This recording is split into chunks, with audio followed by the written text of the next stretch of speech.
తెలంగాణ రాష్ట్ర రెండవ శాసనసభకు సభాపతిగా మీరు ఆ కుర్చీలో కూర్చున్నందుకు ముందుగా హృదయపూర్వకంగా మీకు అభినందనలు తెలియజేస్తూ ఈరోజు చాలా సంతోషంగా ఉంది అధ్యక్ష.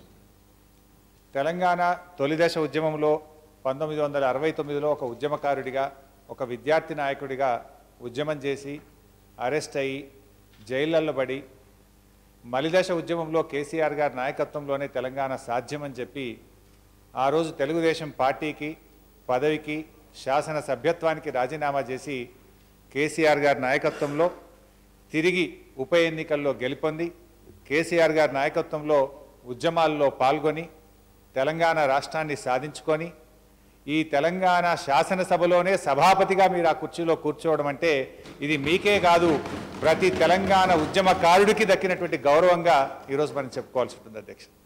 ఎందుకంటే ఒక ఉద్యమకారుడు రానే రాదు ఈ సభలో తెలంగాణ పదాన్నే నిషేధించినారు.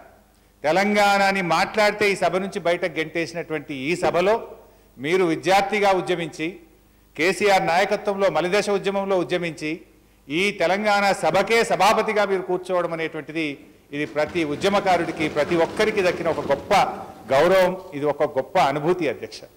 చాలా సంతోషంగా ఉంది అధ్యక్ష. మీతో కూడా మేము పనిచేసినప్పుడు మేము అప్పుడప్పుడు మిమ్మల్ని చూసి నేర్చుకునేవాళ్ళం. 69 ఏళ్ళ వయసులో కూడా 29 ఏళ్ళ యువకుడిలాగా పనిచేసేవారు మీరు.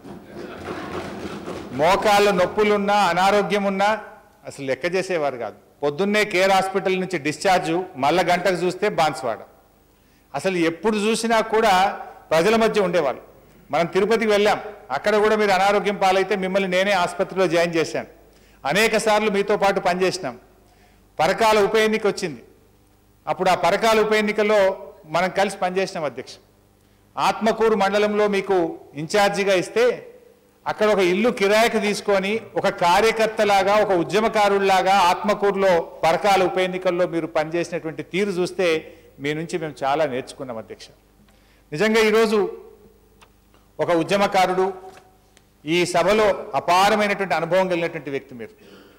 డీసీసీబీ చైర్మన్గా 6 సార్లు ఎమ్మెల్యేగా ప్రతిపక్ష శాసనసభ్యుడిగా అధికార పార్టీ శాసనసభ్యుడిగా వివిధ మంత్రిత్వ శాఖలు నిర్వహించినటువంటి అనుభవం కలిగినటువంటి మంత్రిగా మిమ్మల్ని ఈరోజు మన సభానాయకులు కేసీఆర్ గారు సభాపతిగా ఎంపిక చేయడం అంటే ఒక సరి అయినటువంటి వ్యక్తికి సమున్నతమైనటువంటి గౌరవాన్ని ఈరోజు మీకు లభించింది. దానికి నేను సభానాయకుడికి కూడా హృదయపూర్వకంగా మా అందరి పక్షాన ధన్యవాదాలు తెలియజేస్తా ఉన్నాను అధ్యక్ష. మీతో పాటు మీరు వ్యవసాయ శాఖ మంత్రిగా మార్కెటింగ్ మంత్రిగా కూడా చాలా దగ్గరగా పనిచేసే అదృష్టం కూడా నాకు దొరికింది అధ్యక్ష. మీరు చాలాసార్లు మనం సంయుక్త సమావేశాలు పెట్టాం. ఒక ఎర్రజొన్నల సమస్య, నిజామాబాద్ జిల్లాలో ఎర్రజొన్నల సమస్య వస్తే గత ప్రభుత్వాలు పట్టించుకోకపోతే గౌరవ కేసీఆర్ గారు ముఖ్యమంత్రి గారి యొక్క ఆదేశాలతోనే ఆ రోజు ఎన్నో ఏళ్లుగా అపరిష్కృతమైనటువంటి లాఠీ దెబ్బలు తూటా దెబ్బలు తిన్న ఎర్రజొన్న రైతుల సమస్య నిజామాబాద్ జిల్లాలో మీ నాయకత్వంలో పరిష్కారం కావడం నిజంగా చాలా సంతోషం అధ్యక్ష.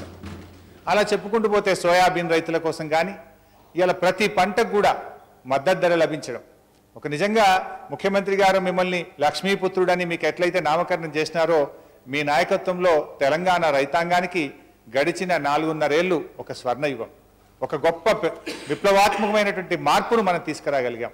మీ పనితీరు ముఖ్యమంత్రి గారి నిర్ణయాలతోని స్వామినాథన్ లాంటి వ్యవసాయ రంగ నిపుణుడే ఈ రాష్ట్రంలో మన ముఖ్యమంత్రి గారికి అవార్డు ఇచ్చి మన పనితీరును వ్యవసాయ శాఖ పనితీరును రైతాంగానికి ప్రభుత్వం చేస్తున్నటువంటి మేలును ఈరోజు ప్రముఖ నిపుణుడు స్వామినాథన్ లాంటి వ్యక్తి కూడా ఈరోజు గుర్తించారంటే దాని వెనుక మీ కృషి ఉంది. మీరెప్పుడు కూడా మీ ఆరోగ్యాన్ని లెక్క చేసేవారు కాదు, మీ బాధ్యత కర్తవ్య నిర్వహణ కోసం మీరు కష్టపడి పనిచేసేవారు. మీ వయసు కావచ్చు, మీ మోకాళ్ళ నొప్పులు కావచ్చు, మీ ఇవన్నీ ఉన్నా కూడా పొద్దున్నే 6 గంటలకే మీ దినచర్య ప్రారంభమయ్యేది. ఎప్పుడన్నా మీతో పాటు కారులో ట్రావెల్ చేసినప్పుడు ఫోన్లు వస్తుంటే మీ కారే ఒక ఆఫీస్, అందులో మొత్తం వెనక సందుక ఒక ఫైళ్ళు కట్టలు ఏది అడిగినా, ఇన్సూరెన్స్ విషయం అడిగినా, రైతు బంద్ అడిగినా, రైతు సమన్వయ సమితులు అడిగినా మీ కారే ఒక కార్యాలయం లాగా ఫింగర్ టిప్స్ మీద ప్రతి సమాచారాన్ని చెప్పి ప్రజలకు సేవ చేసేటువంటి ఒక దృక్పథంతో ముఖ్యమంత్రి గారు ఇచ్చిన ప్రతి నిర్ణయాన్ని అమలు చేయాలని ఒక పట్టుదలతో పనిచేసిన ఒక నిబద్ధత కలిగినటువంటి నాయకులు మీరు.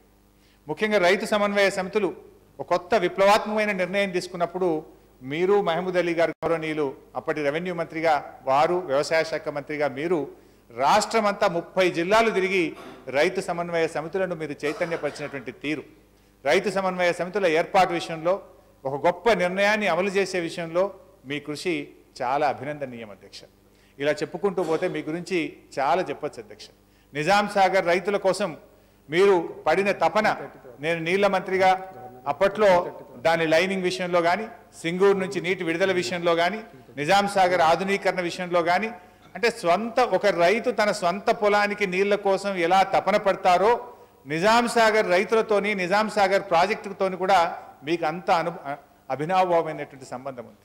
అలా మీరు ప్రతి నిమిషం కూడా తపన పడేవారు మా ప్రాజెక్ట్ ఆధునీకరణ జరగాలి, కాళేశ్వరంతో నిజాం సాగర్ ప్రాజెక్టును అనుసంధానం చేయాలని ముఖ్యమంత్రి గారిని అనేక సందర్భాల్లో మీరు అడిగి ఒప్పించి మీరు మెప్పించుకున్నటువంటి తీరు ప్రజల పట్ల మీకు ఉండేటువంటి మమకారం, రైతుల పట్ల మీకు ఉండేటువంటి ప్రేమను తెలియజేస్తుంది అధ్యక్ష. ఇలాంటి మీకు ఇంత సమున్నతమైనటువంటి స్థానం, ఒక ఉద్యమకారుడికి ఇంత గొప్ప గౌరవం దక్కడం నిజంగా చాలా చాలా సంతోషంగా ఉంది. మీరు తప్పకుండా ఈ 5 సంవత్సరాలు, వచ్చే 5 సంవత్సరాల పాటు ఈ సభను అత్యంత హుందాగా భారతదేశంలోని మిగతా శాసనసభలకు ఆదర్శవంతమైనటువంటి సభగా, ఎందుకంటే వ్యవసాయ శాఖ మంత్రిగా ఈ దేశానికే ఆదర్శవంతంగా కేసీఆర్ నాయకత్వంలో మీరు పనిచేసిండ్రు. తప్పకుండా సభానాయకుడు ఆధ్వర్యంలో సభాపతిగా ఈ సభ కూడా ఈ దేశంలోని అన్ని శాసనసభలకు అత్యంత ఆదర్శవంతంగా మీరు నడుపుతారనడంలో నాకు ఎలాంటి సందేహం లేదు. మీకు శుభం కలగాలని, ఆ భగవంతుడు మీకు మంచి ఆయురారోగ్యాలు ఇవ్వాలని, ఈ సభను అత్యంత అర్థవంతమైనటువంటి చర్చలతో చాలా చక్కగా మీరు నడుపుతారనేటువంటి సంపూర్ణమైనటువంటి విశ్వాసంతో మరొక్కసారి మీకు హృదయపూర్వకంగా ధన్యవాదాలు.